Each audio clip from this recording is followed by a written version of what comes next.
Hello, how are we now? Look, we've had Punchestown. What an amazing week it was. Now that the jump season is finished, we move on to the flat season. And what better way to start off the flat season with the Kentucky Derby, the Kentucky Oaks, the English 1,000, 2,000 guineas in Newmarket, and also the French guineas this weekend. What an amazing week we have. Some really, really nice horses for the future will win at this weekend. We have some serious races, some serious horses, and we have a big man himself, Big Al, American Al. How are things, Al? Very good, Sean. Look, Savage Weekend's racing coming up, so we better crack into it. I'm telling you now, Alex, I've bigged you up. I've talked you up to everybody here. I've brought you onto the show. This is it. This is what we come for. American Al, American racing, dirt racing, turf racing, 5 furlongs to a mile and a quarter generally. This is what the people want to listen to. We're going to talk about six graded races here. Obviously, ending up with the Kentucky Oaks, and hopefully, myself and Alice can give you a bit of enjoyment for the next time, as Man City are after going 2-0 up against West Ham. But look, back to the racing. Six really really nice races. I will have thoughts on five. There's one race I can't make head nor tail, and I definitely know Alex will have thoughts on all six. Sure, Alex, we'll start off, but before we start off, we'll just have a quick recap on Punchestown. Your best horse, Alex, the horse with the best performance. What do you think? I'm very impressed by State, man. He didn't beat much, but overall, State, man, he could be anything next year. So I want to look forward to if he goes chasing too. I I think I read something that there's a very, very small chance he'll go chasing, but that's okay, Alex. Erling Haaland was the scorer of that City goal, just in case you are aware. Just so if everyone knows, Alex does support Arsenal, and as much of a Liverpool fan as I am, I'd rather see City win. Just tonight, Alex. Right, my performance of the week was obviously Imperial Pass. Very, very nice horse. But look, don't mind the National Hunt racing now. We're talking about the flat. And especially, we're going to start off over in America, Churchill Downs, Friday evening. Will be almost a quarter to six. It'll probably be about 10 to 6 by the time this race goes off, knowing the American racing and their format for getting races off on time. This is a mile and a bit race. It is for 4-year-olds over. We have 7 horses in here. Alex, you will take it away. This is a grade two. Off you go. Yeah, Sean, we're kicking things off with the Ali Sheba Grade 2. Last year's winner, Olympiad, won the race for Bill Mott, Junior Alvarado. They're teaming up again with our collector in the race. Sean, looking at the pace of the race, Westwill Power, if he gets to the front, it'll be hard passing. One race in particular that brings a lot of form ties into this is the New Orleans Classic in the fairgrounds. Westwell Power dictated from the front, and he beat our collector. And Rattle and Roll was down in that field, myself and yourself. Between the two of us, I mentioned Rattle and Roll there for a stakes race at Keeneland in the past week. He went on and won that. There is snippets of form that suggest that New Orleans Classic will be a good race in time. Look, Flavian Pratt, Brad Cox, they're probably going to have a good weekend, and I can't see why they won't kick it off good here in the Ali Sheba with Westwell Power. Our collector is giving Westwell Power some weight. A very, very good horse early on in the year and at the back end of last season. He won the Pegasus World Cup. And Westwell Power is probably the selection here. If he gets to the pace, he'll be hard beat. Just want to give an Etra shout to Smile Happy, a horse that I was following last year. Very, very good Churchill Downs form. He's running back over the track that he won his Grade 2 event at the Kentucky Jockey Club. He was a bit of a fancy for the Kentucky Derby last year where he wasn't disgraced finishing mid-pack. He was last seen at the start of April, finishing third in a Grade 3. He won previous to that. I think he'll be a bit of a price for Kenny McPeak and Brian Hernandez. Um, so I'll be having a small little bet each way on him, but I think Westwell Power, if he gets to the lead, I think we can say bye bye, and Flavian Pratt and Brian Cox will have a good weekend. That is lovely hurling, Alex. I will take it over from here now. Similar to yourself, I see there's a couple of horses in here I'll just mention. I think Rich Strike will be the first one I'll knock off the list. Rich Strike, to me, as the best of my knowledge, has only won one race, and one race I only look, it was one of the biggest races in the world. But after that, and since that, he's done absolutely nothing to suggest that he's going to win this race. I think he's a bang average graded horse, and I wouldn't even have him on my mind to even thinking about even winning this race, let alone getting close to it. So I'm all against Rich Strike in this race.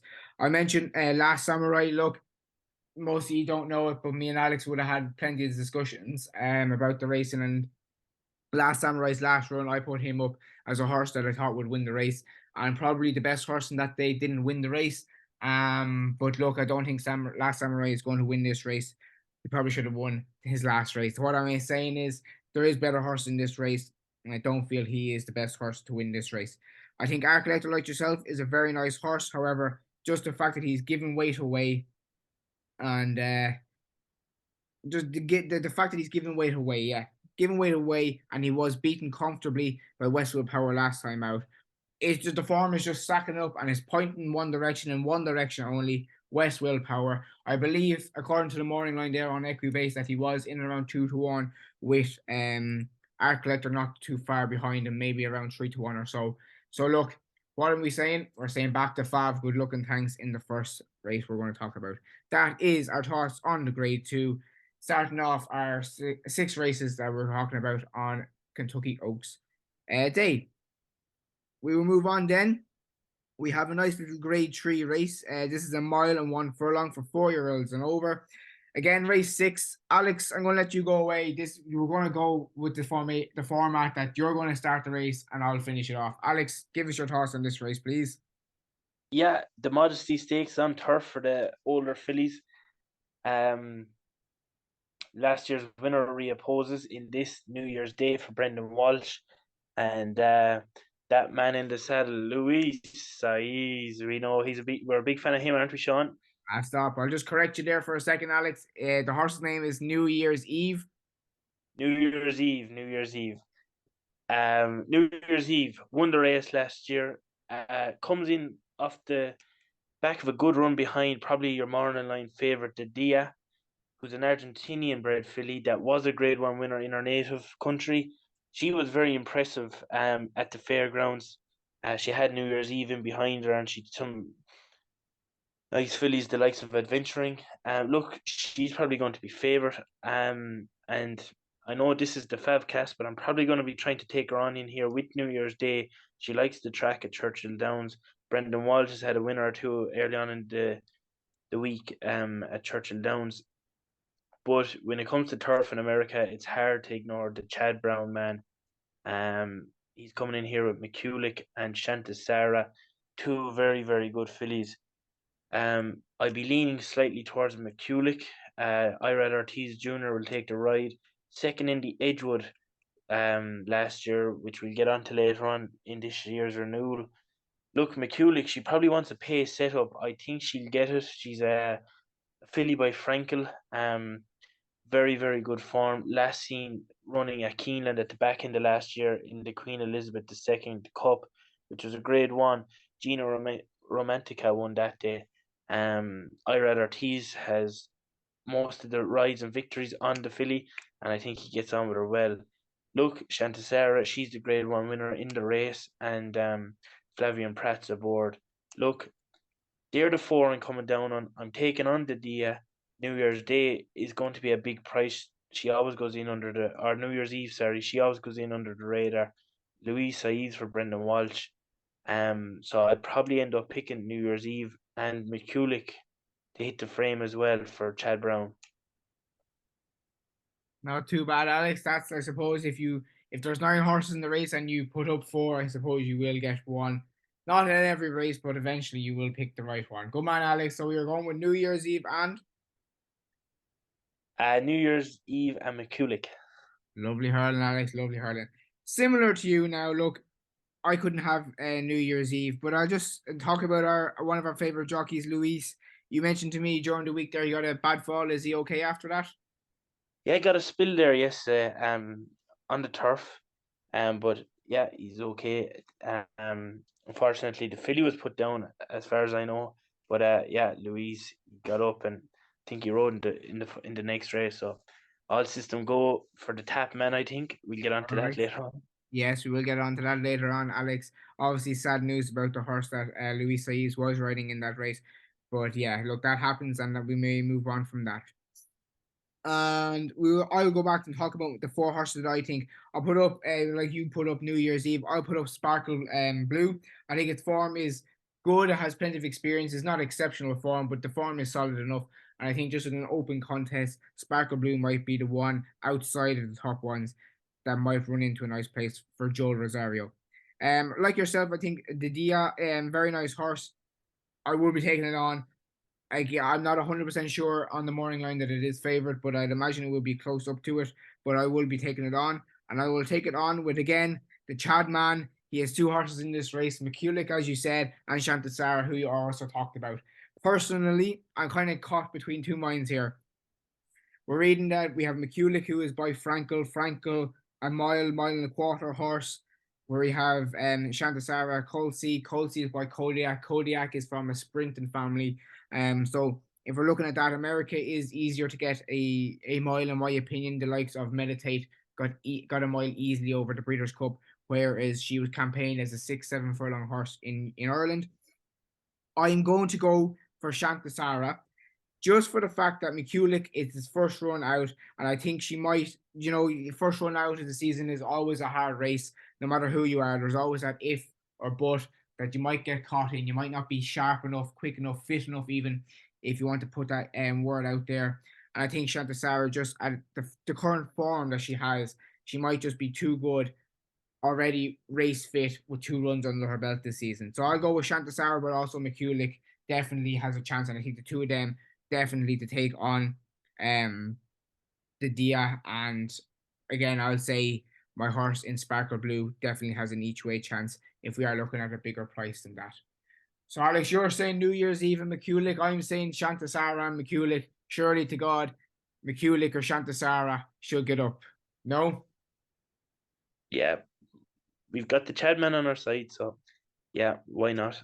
That's it. America, turf, Chadman, you can't go wrong. That's it. Good luck and thanks. We will move on to race 7. Now, Alex, please take God, right? You knew me. The first thing you said to me when I met you was you're the Jack Christopher man. Was that right or not? Am I right or wrong, Alex? You told me I'm the Jack Christopher Yeah, man. that's it, man. That Yeah, is exact words that came out of your mouth. And I think now we have the potential in this race, race 7. It's a 7 furlong for 3-year-old. Isn't it fillies? Um, we are fillies. Yes. Tell yeah, me. I'm Billy's. drawing a blank here. Oh, yeah, Yeah, 3-year-old fillies, and I think we have the next Jack Christopher. Alex, take it away. I have 3 horses that I'll mention, but again, we're only all about one horse here and one horse only. Tell me your thoughts. yeah. I want to mention a few. I'm going to get to your horse last because I agree. Um, but the pace of this race is going to be frenetic, very very hot pace. Um, and I think depending on the way the track is playing, if you can get a handy position, it might be hard to peg you back. And for that reason, Grand Love for Steve Asmussen, a bay filly by Gunrunner. She's some very very good form in behind Wet Paint, who we'll get on to later on. Also Wonder Wheel. She's dropping down in trip though. That's why I think she's definitely a player. She's been running over a mile since last September when she won at Saratoga over 6 on her debut. Winning at Saratoga, the prestige in that.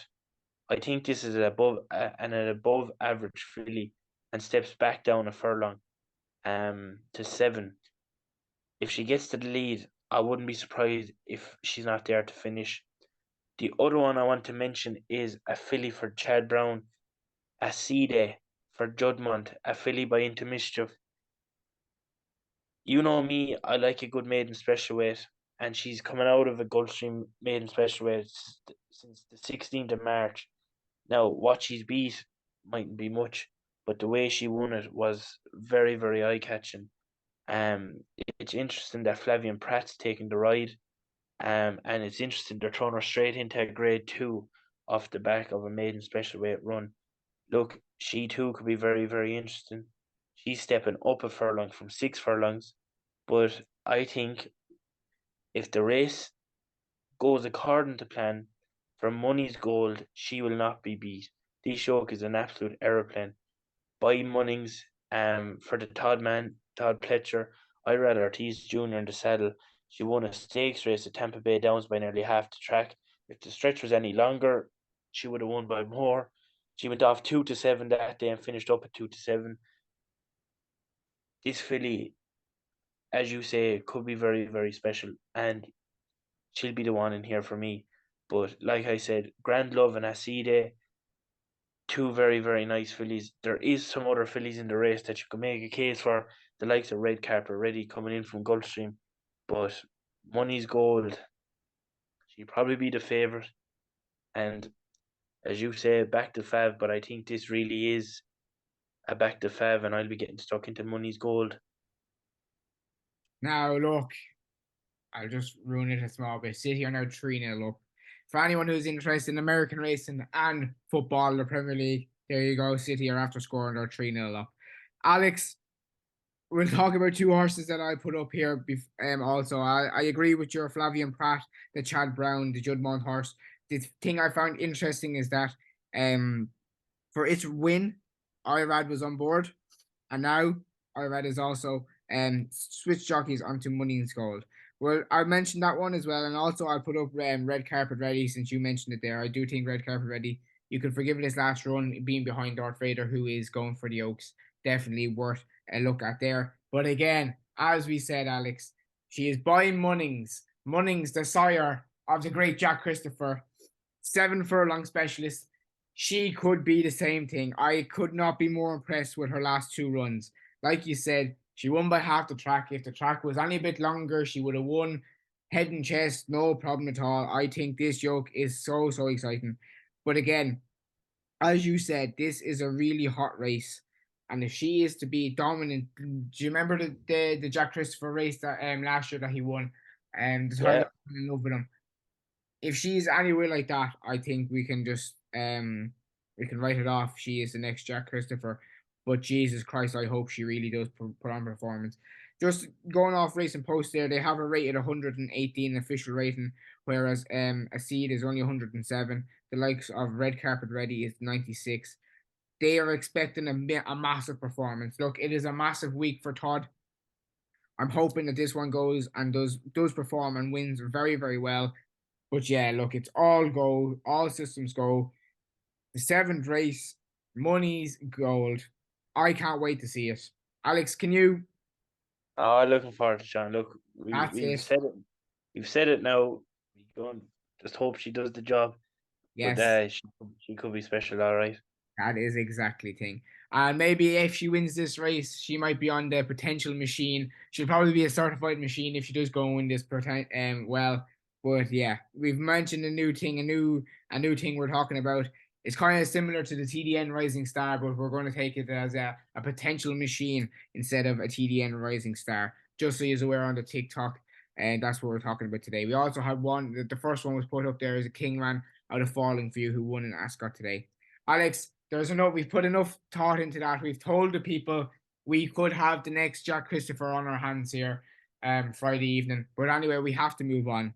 And we will move on to the Unbridled Sydney Stakes. Go on, Alex. You can take it away because this is the race. We'll just mention this one. Yeah, Caravel, a Breeders' Cup winner. We want to see yeah. her win again. Alex, do you have any thoughts in this race? No, not an overly inspiring race on my behalf. But as you say, Caravel, um, she's come out already this season with a prep run and won at Keeneland over 5 in the Grade 2 Shaker Town. Um, she'd want to be winning if she's going to continue her upward spiral as the older sprinting filly that she is.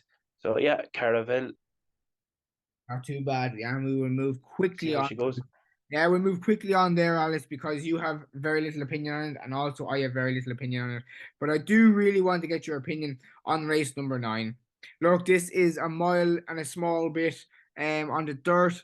4-year-olds plus. There's a couple of horses in here I'd like to listen to your thoughts about. I will just give you a quick question: does Secret Oath like to find one or two better than her in general? Would you agree? Um, I'd agree, but you have to remember who she's losing to. Yes, Malata, that is fair. Kerry, Yeah. Sure. Look, Alex, you may as well go on. There's a couple of Nest. horses I like to talk So about. We'll let you go on there. Off you go, Alex. Tell us your thoughts on this race. yeah, the grade one. Let's try in. Last year winner Pauline's Pearl is in here again. She'll reoppose. She beat She Dares the Devil last year. She's currently 8-1, and at that price, I can definitely make a case for Steve Asmussen and Joel Rosario to take the ride. I draw a line through her run last time out, in Santa Anita, where she got beat by a Mo Ray who will reoppose. But before that, she won the Sam Houston Classic, a race she won in the past as well. Look, her best form is coming at Churchill Downs. She's a very, very well-bred filly, tappet out of a mare called Hot Dixie Chick. At the prices, I think she'll be thereabouts. She'll probably fall out the back of the telly, but when she gets rolling up the back, she'll come with one big long run, and she should be on the premises. But as you say, Secret Oath, I might as well get onto her because she's kind of my selection in the race. For D. Wayne Lucas, Tyler Gaffleon will take the ride. Look, her form is exceptional. As you say, does she like to lose?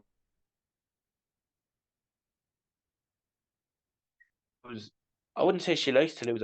Going back to her Churchill Downs form, that Kentucky Oaks from last year, the first like she beat Nest, like that was some performance. Um, she wasn't even on the pace. She was just sitting off the pace, and look, same time, same day as last year's Kentucky Oaks. She could definitely um win this. I wouldn't be surprised if she is. The likes of Clariere, she's been up against her at Oakland early on in the year in the spring. She beat Clariere in the Azeri. Clariere just nabbed her on the line in the Apple Blossom. Um, it's between Pauline's Pearl and Secret Oath for me. There is one or two horses in here that obviously deserve mentions. Search results, very, very good filly. I'm not too sure though, in a race of this caliber, is she there? Now, she's a horse that I would say maybe things aren't going her way. I don't think she has the grit to win. Classy Edition, I was a big fan of her as a three-year-old last year. Again, she's coming in off the back of a stakes in the Royal Delta at Gulfstream back in February. She beat Kathleen O. Um, I'd watch, see how she goes. Society stepping back up and trip from sprinting behind Goodnight Olive, and that leaves me with Pauline's Pearl and Amore. I think the likes of Fun to Dream, Midnight Memories, they pretty much beat themselves every other day of the week over on the West Coast. So Pauline's Pearl 8-1, she'd be a good each way price. And I think Secret Oath, if she brings her back form against the likes of Nest, even her race in the Preakness last year, the likes of Epicenter nearly voting, finishing ahead of her. If she produces any of that form, she'd be hard beating this, and they're the two that I've come down for into that try-in. Oh Jesus! Great minds think alike. Look, I was the only horse that I could make a case for really here, like that I'd take a chance on is Pauline's Pearl, just like yourself, literally for the exact same kind of reasons. And definitely at the prices. I'd rather take Pauline's Pearl over a search results or a Secret Oath, who would be a lot shorter. I would love to see Society win or at least run a very good race, maybe place. But yeah, I will keep it short and sweet, and I will agree with you with Pauline's Pearl, and I will disagree with you on Secret Oath. I think Secret Oath is just a horse that might want to find one or two better than her. Obviously, she can win the race, but I just think just off her form alone, she does like to find one or two better than her. But that's our thoughts anyway on that race. We'll move on to Race number 10. This is the grade 2. This is a mile, and I am literally just going to hand it to Alex. Alex, can we keep this short and sweet? Because I have no interest in this race. I'll watch the race, but the form all over is quite hard. I suppose Papilio for Javier Castellano, a Star Spangled Banner filly would be my selection, but again, I have no real opinion on it. Tell me your thoughts, Alex. Yeah, the Edgewood Stakes Grade 2 event for the 3-year-olds only. Fillies, Papilio. I love her, particularly over in America. She had very, very good 2-year-old form over here in Europe, in behind the likes of Greenland, Statuette, Tahira. Look, early on the year, Sean, you won't mind me saying it, you couldn't make a case for her, and that's fair enough. She made her US debut in a stakes race in Gulfstream Park where she had Kyra Concert in behind her in third, but she was beat and she was a big price that day, and I kept the faith with her and she didn't disappoint. She ended up running the Appalachian Stakes Grade 2 event in Keeneland, where she was as green as grass coming down the stretch, still not sure about going around the bend, and she beats Kyra Concert again. Look, you could argue the form of that isn't that strong. She's only beaten what she already beat, but you had Pleasant Passage in there, and Pleasant Passage was second behind Meditate in the Breeders' Cup Juvenile Fillies. We'll see Meditate running the Guineas this weekend. We don't know how good that form is. Obviously, you're bringing European and American form together, and just off the bare European form, she should be miles ahead of these. And if she's improved from her Keeneland run, she'll be even harder to beat, I think. I just want to mention two horses in particular, again for the Chadman. Preliminary, a chestnut filly by Lope de Vega for Clarevich Stables. Ira Ortiz Jr. has decided to ride this one. He won on her in her maiden in Gulfstream Park over a mile. She beat Make the Boys Wink, a filly in Florida for Brendan Walsh. Now she's ran several times prior to this run and after this run, and she hasn't improved. If anything, she's regressed. So I would just be cagey about it. But the way preliminary won, it wouldn't surprise me if she stepped straight into stakes company and ran a massive race. And the other one is the other Chad Brown filly, Ligaria, a war front out of Lerici. Lerici herself was a top class turf mare, particularly over a mile. She produced She produced a good 2-year-old over here, Pistoletto. He was with Aiden, so he was, and he won a stakes race if I'm not mistaken. But anyways, going back to Liguria, who's a half to that. She was very impressive winning the Jimmy Durrant Grade 3 event in Delmar. Very, very impressive. Still green as grass, learning on the job the whole way down the stretch. Flavian Pratt is aboard. I like her. I like preliminary, but Papilio, as you say, keep it nice and simple.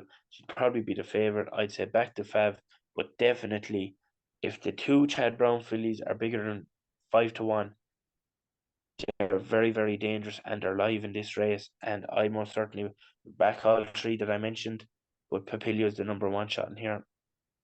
Now we've talked about the pre-races, the undercard. And I love the way American racing that the card is designed that you have the biggest race near the end of the card, keep everybody there, build the whole excitement. We're after going through some serious, serious horses. Let's just picture it, right? We're just going to picture it. We're going to say Shantasara is after winning. Munning's goal is after destroying the field. Pauling's Pearl is after squeaking in the victory. And we've come on now to the race 11, the grade 1 Longines Kentucky Oaks. This is a mile and a small bit, maybe a 1 or 2 furlongs extra. And a prize fund of over $1 million. We have 14 horses ready to go with 3 in reserve. The 3 reserves are Tax, Julia Shining, and Horse Filly. Yeah, did I pronounce that right, Alex? Who's your filly? Who's your filly? Stop. Look, I'm reading it off literally off my phone and I'm still mispronouncing it. But yeah, look, three horses that don't get in, but we have 14 horses. We have the likes of a Breeders' Cup champion in Wonder Wheel. We have potential in Wet Paint. We have everything. Darth Vader for Luis Saeed.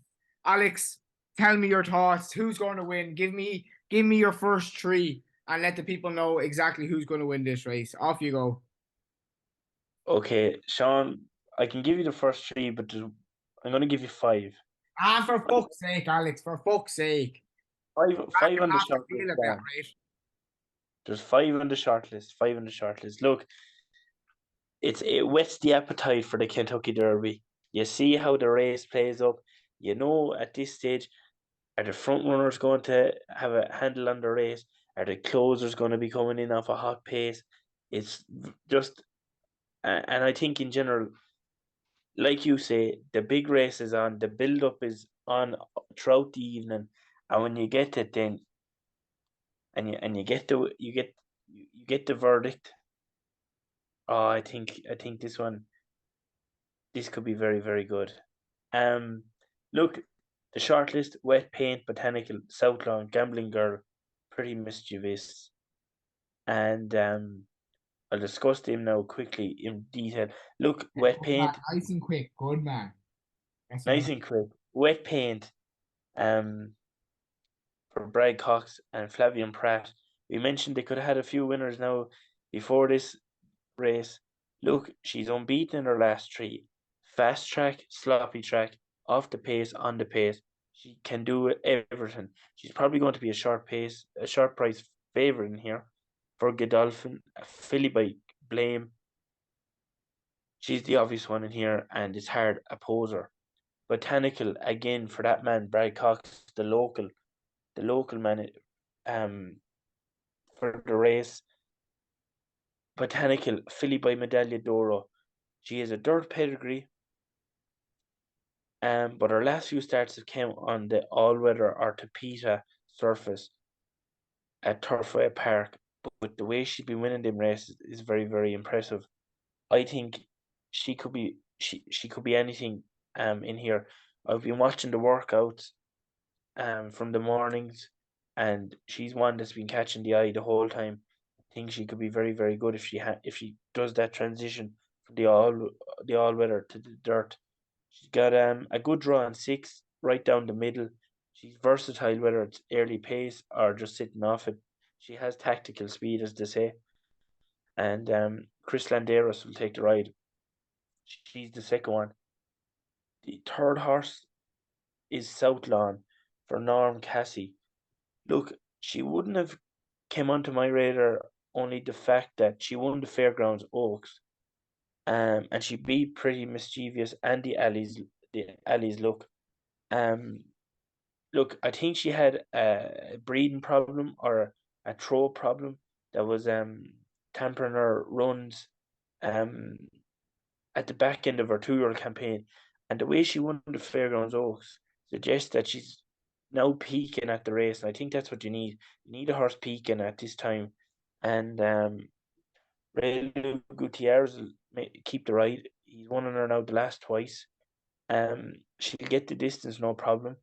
And the Fairgrounds Oaks is a good race. It does throw up winners, maybe not as many as you would have thought, but in the last 15 years, 3 out of the 15 fillies have won the race. They're Rachel Alexander, Believe You Can, Untappable, and maybe Southlawn this year. Look, she's the other one on the short list. Filly by Pioneer Denial, Southlawn. Again, I wouldn't be too sure on her though, pace wise. She lacks a gear early on, so I'd be interested where she gets that position. She's coming out the four hole. The other filly is for the Todd Man. Gambling Girl, I read Ortiz Jr. will take the ride. Filly is very, very consistent. She's forming behind the best of them. Promised her America in the Gazelle last time out. She was second. And before that, she was fourth at Oakland in the Honeybee behind Wet Paint and Grand Love, a horse we mentioned earlier on in the preview. She gets seven. She's quick. She wins over seven. She has the pace for five. but in her latter runs, she's been coming from well off the pace. I think if the race sets up as I imagine it with a hot pace, I can see her thereabouts at the finish. She'll need look. She comes from the three hole. I'd imagine Irad's going to drop her in and come with that late run. And look, it could be a powerful combination of Todd Pletcher, Mike Rapoli, and Irad Ortiz Jr. with Forte going into the Derby. And then they're the four, but I've one horse to mention, Pretty Mischievous, again coming out the Fairgrounds Oaks for Brendan Walsh. She wears blinkers first time. She's got a very, very poor draw in 14. If she had a better draw, I could make a case for her. But I just think maybe she's a filly to watch as the year progresses. But she's wearing blinkers first time. Coming into the Fairgrounds Oaks, she was unbeaten in her two. She definitely is a classy filly, but with blinkers first time, the outside position could be a bit too much for her. But my one, two, three in the Kentucky Oaks will be Wet Paint, Botanical, and Gambling Girl to be staying on third.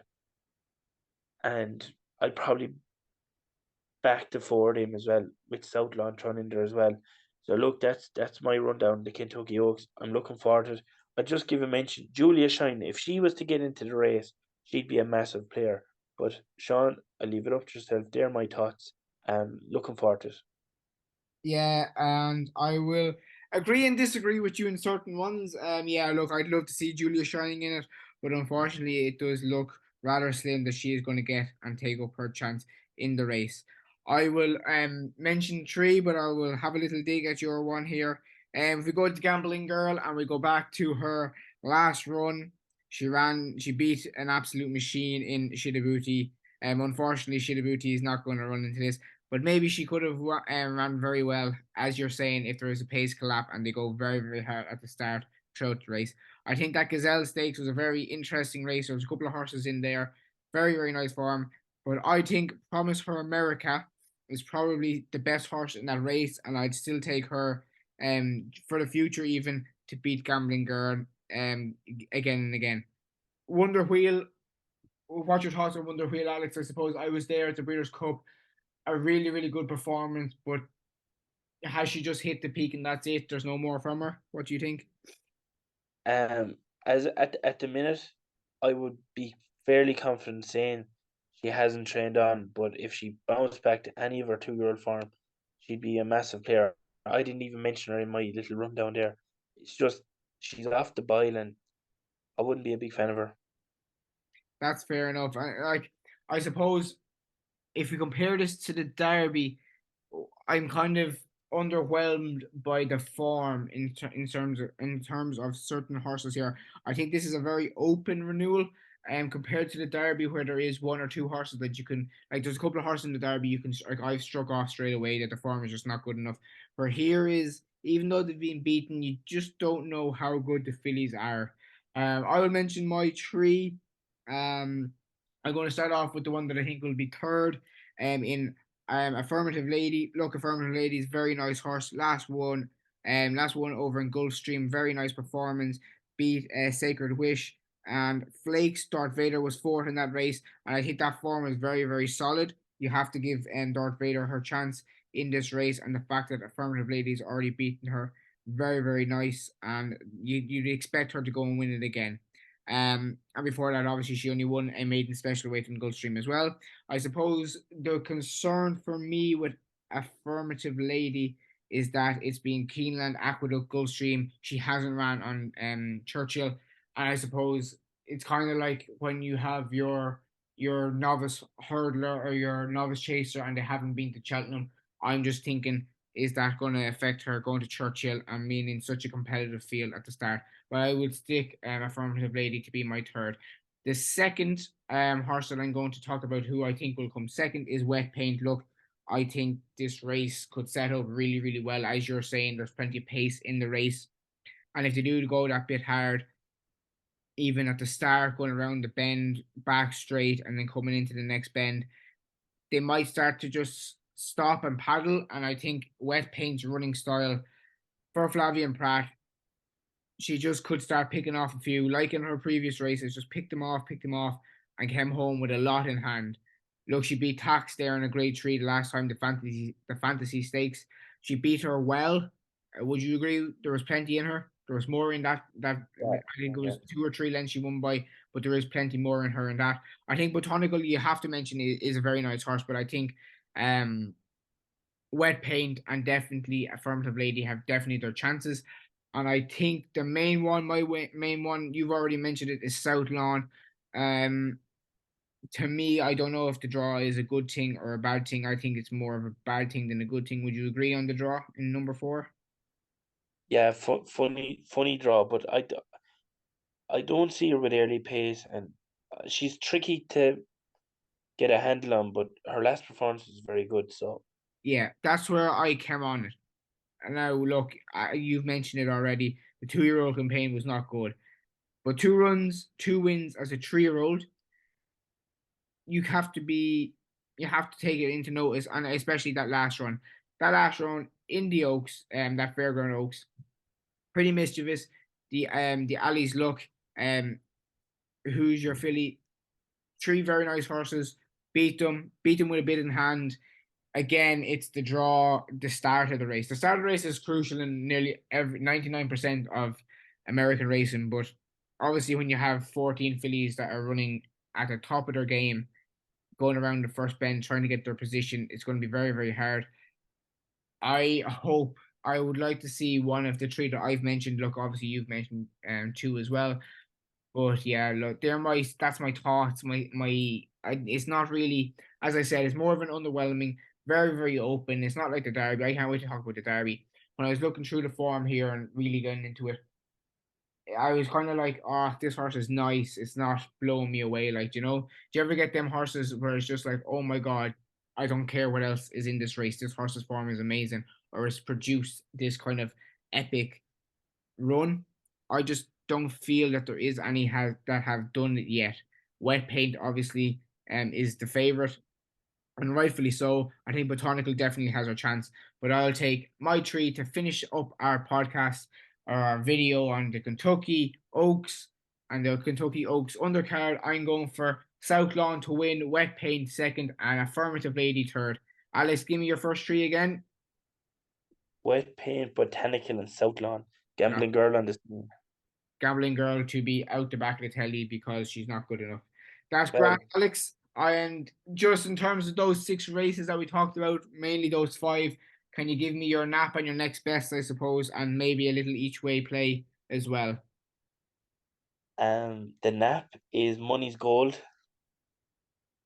The next best will be Westwell Power, and I'm gonna go for Papilio. Although you wanted an each way one, so Yeah, yeah. Go on, give me an each way one, please. I oh geez, you have me now, Sean. You have me. New Year's Day or New Year's Eve. New Year's Eve in the Modesty.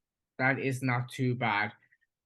Again, we're going for the nap. The nap is Money's Gold. This is the potential Jack Christopher S type horse by the same sire. Hopefully, she goes and absolutely destroys them. Yes, Money's Gold will be my nap. My next best. Again, I will agree with you and go with Westwell Power, but I'll also throw in Shantasara or McClurick. And one of those 2 could be in next best as well, depending on who you fancy yourselves. But Westwell Power for me. And I suppose if we are to go with an each way, I will take Affirmative Lady in the Oaks. That is our talks. Alex, it's been great. We will look forward to doing the rest of these with you. Alex, good luck and thanks. Good man, Sean. Good man.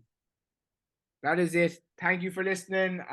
Yeah, let us know in the comments or even go on to the TikTok and write down a few comments on your thoughts for the Oaks. So hopefully we can get someone to get as interested as I am this season in American racing, and hopefully we can all get to Alex's level of enthusiasm in American racing soon enough. That is our thoughts. That is us. Good luck and thanks.